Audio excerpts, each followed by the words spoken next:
너는 이스라엘 고관들을 위하여 애가를 지어 부르라. 내 어머니는 무엇이냐? 암사자라. 그가 사자들 가운데 엎드려 젊은 사자 중에서 그 새끼를 기르는데 그 새끼 하나를 키우매 젊은 사자가 되어 먹이 물어 뜯기를 배워 사람을 삼키매 이방이 듣고 함정으로 그를 잡아 갈고리로 꿰어 끌고 애굽 땅으로 간지라. 암사자가 기다리다가 소망이 끊어진 줄을 알고 그 새끼 하나를 또 골라 젊은 사자로 키웠더니 젊은 사자가 되매 여러 사자 가운데 왕래하며 먹이 물어 뜯기를 배워 사람을 삼키며 그의 궁궐들을 헐고 성읍들을 부수니 그 우는 소리로 말미암아 땅과 그 안에 가득한 것이 황폐한지라. 이방이 포위하고 있는 지방에서 그를 치러 와서 그의 위에 그물을 치고 함정에 잡아 우리에 넣고 갈고리를 꿰어 끌고 바벨론 왕에게 이르렀나니 그를 옥에 가두어 그 소리가 다시 이스라엘 산에 들리지 아니하게 하려 함이라. 내 피의 어머니는 물가에 심겨진 포도나무 같아서 물이 많음으로 열매가 많고 가지가 무성하며 그 가지들은 강하여 권세 잡은 자의 규가 될 만한데 그 하나의 키가 굵은 가지 가운데서 높았으며 많은 가지 가운데서 뛰어나 보이다가 분노 중에 뽑혀서 땅에 던짐을 당하며 그 열매는 동풍에 마르고 그 강한 가지들은 꺾이고 말라 불에 탔더니 이제는 광야 메마르고 가물이 든 땅에 심어진 바 되고 불이 그 가지 중 하나에서부터 나와 그 열매를 태우니 권세 잡은 자의 규가 될 만한 강한 가지가 없도다 하라. 이것이 애가라. 후에도 애가가 되리라.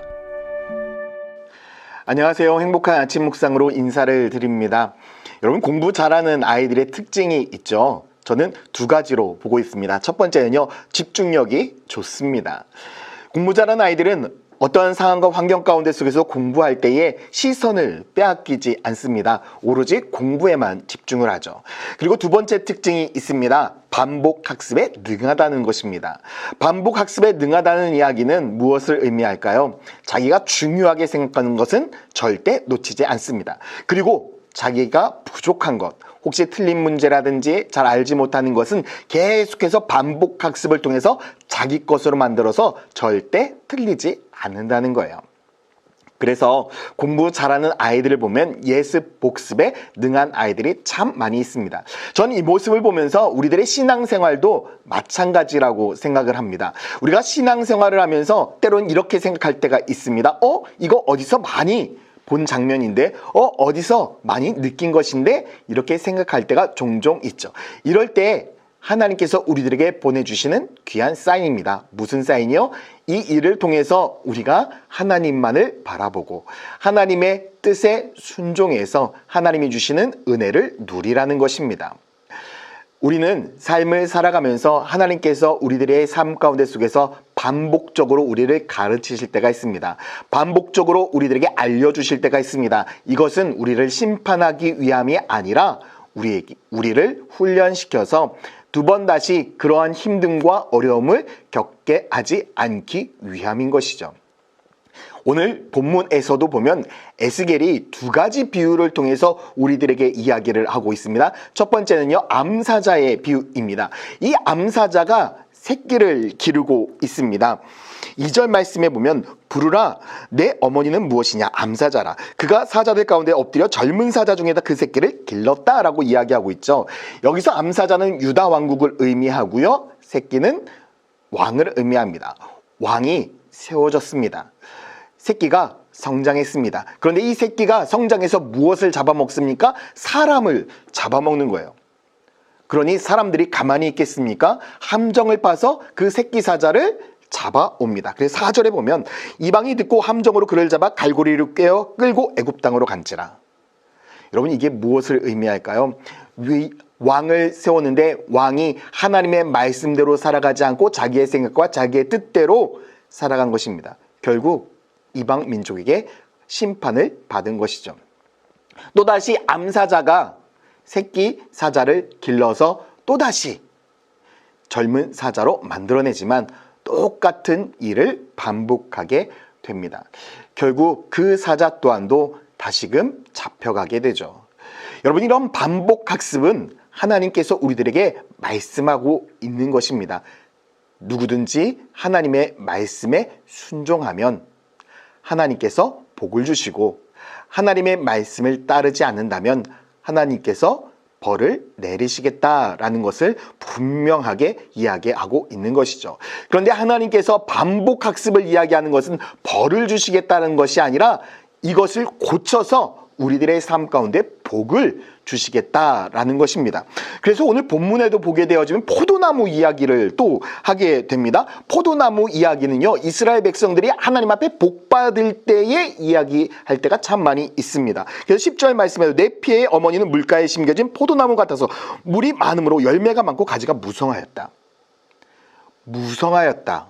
풍성한 은혜와 축복을 받았다라는 이야기입니다. 그런데 결국에는 어떻게 되나요? 12절부터 보면 분노 중에 뽑혀서 땅에 던짐을 당하매 그 열매는 동풍이 마르고 그 강한 가지들은 꺾이고 말라 불에 탔더니 이제는 광야 메마르고 가물이 든 땅에 심어진 바 되고 불이 그 가지 중 하나에서부터 나와 그 열매를 태우니 권세 잡은 자의 귀가 될 만한 강한 가지가 없도다. 알아? 이것이 애가라. 후에도 애가가 되리라 라고 말씀하고 있습니다. 포도나무가 뽑혀져서 불에 태워지고 있는 것입니다. 여러분, 주님은 우리들에게 은혜와 복을 주시기를 원하시는 분입니다. 하나님께서 우리들의 인생 가운데 세컨 찬스를 계속해서 주시는 분이에요. 그런데 항상 주실까요? 그렇지 않습니다. 하나님은 우리가 반복 학습을 통해서 깨닫기를 원하십니다. 아, 내가 부족했던 것이 이것이구나. 이 부족했던 것을 고쳐서 하나님의 말씀에 순종하는 삶을 살아야지 라고 우리는 삶을 바꿔야 하는 것이죠. 그런데 많은 사람들이 하나님이 주신 이 세컨 찬스에도 불구하고 내 생각과 내 뜻대로 살아갈 때가 참 많이 있습니다.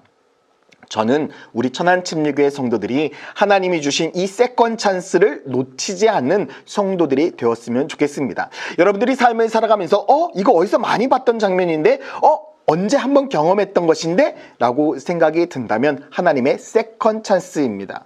하나님께서 이 일을 통해서 다시 한번 하나님의 놀라운 역사를 준비하고 계시고 여러분들의 그 삶을 통해서 다시 한번 축복을 도전하고 있는 것입니다. 지금 여러분들의 인생 가운데 세컨 찬스는 무엇입니까? 어디선가 본 것 같은 그 장면은 무엇입니까? 그것을 통해서 하나님은 여러분들을 사용하기를 원하십니다. 오늘 하루 그 세컨 찬스가 여러분들의 삶의 최고의 찬스가 되어서 정말 주님만을 섬기고 주님께 영광 올려드리는 복된 하루가 되기를 간절히 소망합니다. 유다 백성들은 하나님의 세컨 찬스를 깨닫지 못했습니다. 그러나 우리는 하나님의 세컨 찬스를 깨달아서 복된 인생이 되고 하나님만을 높이는 거룩한 인생이 되기를 간절히 소망합니다. 기도하겠습니다. 사랑과 은혜의 아버지 하나님, 하나님께서 말씀하시는 이 세컨 찬스 다시 한번 반복 학습을 통해서 하나님의 말씀에 순종하며 하나님의 뜻에 따르며 나아갈 수 있는 믿음의 성도가 되게 하여 주시옵소서. 내 생각과 내 뜻을 다 내려놓고 정말 주의 말씀에 순종하며 나아갈 때에 하나님이 주신 놀라운 축복을 경험케 하여 주시옵소서. 감사드리며 예수 그리스도의 이름으로 기도드렸습니다. 아멘.